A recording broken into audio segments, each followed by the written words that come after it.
77ാമത് republic ദിന ആഘോഷത്തിനൊരുങ്ങി രാജ്യം.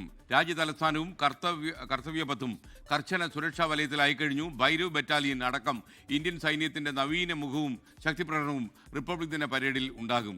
European council പ്രസിഡന്റും യൂറോപ്യൻ കമ്മീഷൻ പ്രസിഡന്റും ചടങ്ങിൽ മുഖ്യ അതിഥികളാകും.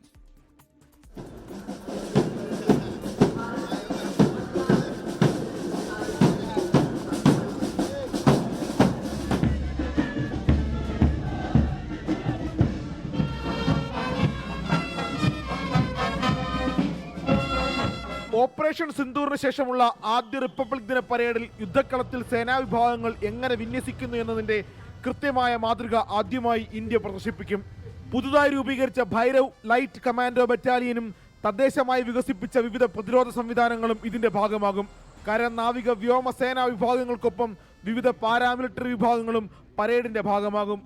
പ്രത്യേകം ക്ഷണിച്ച 10,000 വിശിഷ്ടാതിഥികൾ ചടങ്ങിലെ മുഖ്യ ശ്രദ്ധാകേന്ദ്രമാകും. വിവിധ മേഖലകളിൽ മികവ് തെളിയിച്ചവർക്കാണ് ചടങ്ങിലേക്ക് ക്ഷണമുള്ളത്. റിപ്പബ്ലിക് ദിനാഘോഷങ്ങളുടെ ഇരിപ്പിടങ്ങൾക്ക് ഇന്ത്യൻ നദികളുടെ പേരാണ് നൽകിയിരിക്കുന്നത്. ഭീകരാക്രമണ ഭീഷണി കണക്കിലെടുത്ത് AI അടക്കമുള്ള സാങ്കേതിക വിദ്യയിൽ അധിഷ്ഠിതമായ സുരക്ഷാ സംവിധാനമാണ് കർത്തവ്യപഥിലും ഡൽഹിയിലും ഒരുക്കിയിരിക്കുന്നത്. വന്ദേ മാതരം, ആത്മനിർഭർ ഭാരത് എന്നിവയെ അടിസ്ഥാനമാക്കിയാണ് പരേഡിലെ കലാപരിപാടികൾ. സംഗീത സംവിധായകൻ MM കീരവാണി അടക്കം 2500 കലാകാരന്മാരാണ് പരിപാടികളിൽ പങ്കെടുക്കുന്നത്.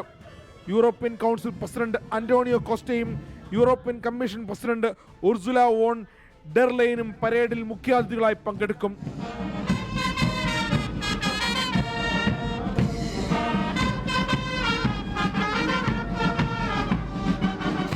77ാം റിപ്പബ്ലിക് ദിനാഘോഷങ്ങളുടെ എല്ലാ ഒരുക്കങ്ങളും ഈ കർത്തവ്യപഥിൽ പൂർത്തിയായി കഴിഞ്ഞു.